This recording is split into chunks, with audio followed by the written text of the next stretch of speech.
بسم اللہ الرحمن الرحیم۔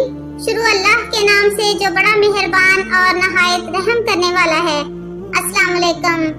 حضرت عائشہ صدیقہ رضی اللہ تعالی عنہا فرماتی ہیں کہ رسول اللہ صلی اللہ علیہ وآلہ وسلم کی عادت مبارکہ تھی کہ سفر میں جاتے وقت آپ اپنی بیویوں کے نام قرہ ڈالتے اور جس کا نام نکلتا اسے اپنے ساتھ لے جاتے۔ چنانچہ ایک غزوہ کے موقع پر میرا نام نکلا، میں آپ کے ساتھ چلی۔ یہ واقعہ پردے کی آیتیں اترنے کے بعد کا ہے۔ ہوا یوں کہ میں بیٹھی رہتی اور جب قافلہ چلتا تو یوں ہی ہودج رکھ دیا جاتا، ہم غزوے پر گئے۔ حضرت صلی اللہ علیہ وآلہ وسلم غزوے سے فارغ ہوئے اور واپس لوٹے اور مدینے کے قریب آ گئے۔ رات کو چلنے کی آواز لگائی گئی۔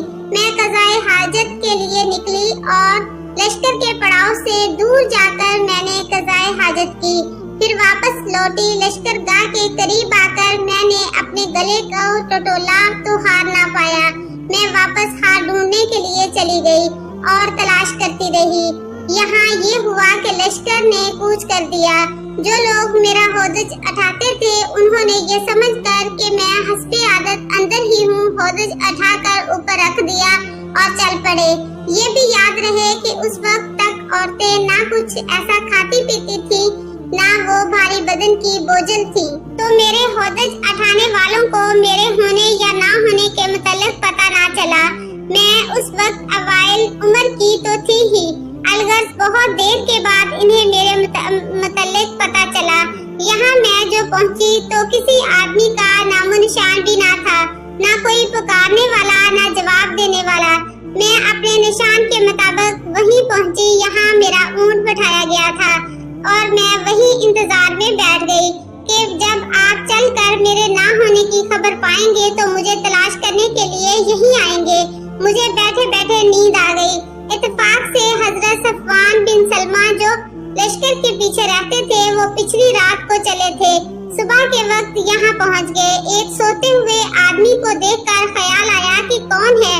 غور سے دیکھا تو پتہ چلا، چونکہ پردے کے حکم سے پہلے وہ مجھے دیکھتے ہی تھے، دیکھتے ہی پہچان گئے اور بآواز بلند ان کی زبان سے نکلا، انا للہ و انا الیہ راجعون۔ ان کی آواز سنتے ہی میری آنکھ کھل گئی اور میں اپنی چادر سے اپنا منہ ڈھانپ کر سنبھل کر بیٹھی۔ انہوں نے جھٹ سے اپنے اونٹ کو بٹھایا اور اس کی ٹانگ پر اپنا پاؤں رکھا۔ میں اٹھی اور اونٹ پر سوار ہو گئی۔ انہوں نے اونٹ کو کھڑا کر دیا اور بھگاتے ہوئے لے چلے۔ قسم اللہ کی، نہ وہ مجھ سے کچھ بولے، نہ میں نے ان سے کوئی بات کی، اور نہ سوائے انا للہ کے میں نے ان کے منہ سے کوئی کلمہ سنا۔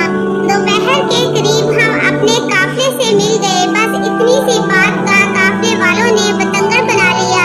ان کا سب سے بڑا اور بڑھ بڑھ کر باتیں بنانے والا عبداللہ بن ابی تھا۔ مدینے آتے ہی میں بیمار پڑ گئی اور مہینے بھر تک بیماری میں گھر میں رہی۔ نہ میں نے کچھ سنا، نہ کسی نے مجھ سے کچھ کہا۔ جو کچھ گل گپاڑا لوگوں میں ہو رہا تھا میں اس سے بے خبر تھی۔ البتہ میرے دل میں یہ خیال بسا اوقات گزرتا تھا کہ رسول اللہ صلی اللہ علیہ وآلہ وسلم کی مہر محبت میں کمی کی کیا وجہ ہے۔ بیماری میں عام طور پر جو شفقت رسول اللہ صلی اللہ علیہ وآلہ وسلم کو میرے ساتھ ہوتی تھی، اس بیماری میں وہ بات نہ پاتی تھی۔ اس لیے مجھے رنج تو تھا ہی مگر کوئی وجہ معلوم نہ تھی۔ بس حضرت صلی اللہ علیہ وآلہ وسلم تشریف لاتے، سلام کرتے اور دریافت فرماتے طبیعت کیسی ہے اور کوئی بات نہ کرتے۔ اس سے مجھے بڑا صدمہ ہوتا مگر بہتان بازوں کی تہمت سے میں بالکل غافل تھی۔ اب سنیے، اس وقت تک گھروں میں لیٹرین کا انتظام نہ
صرف یہ خیال تھا کہ میں اپنے میکے جا کر اور اچھی طرح معلوم تو کر لوں کہ کیا واقعہ میری نسبت ایسی افواہ پھیلائی گئی ہے اور کیا کیا مشورہ کیا جا رہا ہے۔ اتنے میں رسول